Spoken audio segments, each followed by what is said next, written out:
আজকে যারা মাজারে হাত দিচ্ছে তারা সবগুলো আব্দুল ওয়াহাব নজদির বংশধর, সবগুলো ওয়াহাবি খারিজের বংশধর। এদের বিচার এই দেশের মাটিতে হবে। এই দিন দিন না দিন আরো আছে, ঠিক কিনা?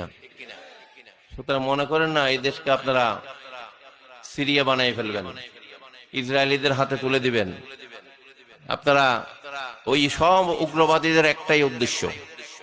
ভারতে দেখেন ওই হিন্দু উগ্রবাদীরা তারাও একই কাজ শুরু করেছে, মাজারগুলাকে তারা লক্ষ্যবস্তুতে পরিণত করছে। কারণ এই মাজারগুলা সমস্ত উগ্রবাদীদের শত্রু। মাজারগুলা সব ধর্মের মানুষ সেখানে যায় নিরাপদ আশ্রয়স্থল হিসাবে।